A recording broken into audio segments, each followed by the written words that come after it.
Before there were borders, before there was Nigeria, the mighty Niger River flowed like a golden vein, connecting powerful kingdoms. And at the heart of this greatness was Songhai, the empire that rose from fishermen and ruled with kings.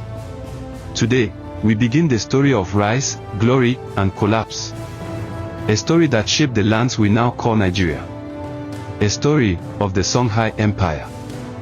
The roots of Songhai reach deep, all the way to Kokia, in what is now southeastern Mali and northern Nigeria. They were fishermen, traders, and warriors. The river was life. And through that river, the people met the world. From Zaria to Kano, the people of this land traded gold, salt, kola nut, and wisdom. And soon a leader rose. His name was Songhai, the Lion of Songhai. He was more than a king. He was a storm.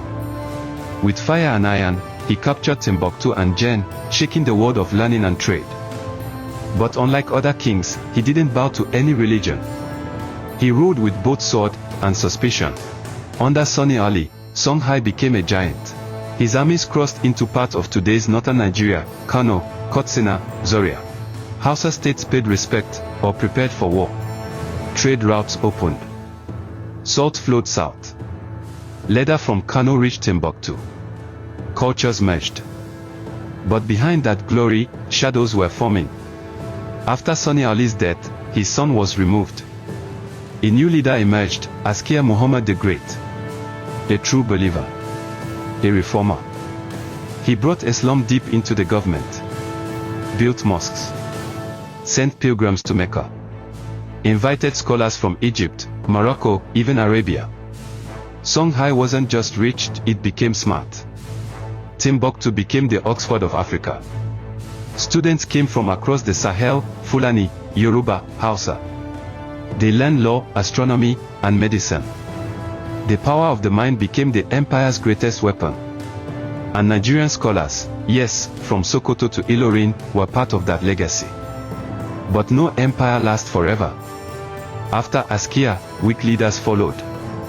Corruption, greed, and betrayal poisoned the system. Brothers fought. Governors rebelled. Provinces broke off. Enemies circled. The lion had roared, but now limped. Then came the final blow. Morocco, jealous of Songhai's wealth, sent an army with guns. The Songhai warriors, brave as ever, charged with swords and chants. But courage was no match for bullets. In 1591, the Battle of Tondeba shattered the empire. And with it, the dream of unity. Gao fell. The scholars scattered. Trade routes closed. Northern Nigeria felt the silence.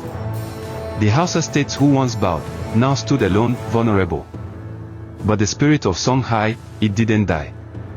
It flowed into the blood of the Sokoto Caliphate, the Kanambonu scholars, the Yoruba thinkers. Today, the Songhai Empire is gone. But its heartbeat echoes in our names, in our schools, in our faith and trade. The Niger still flows.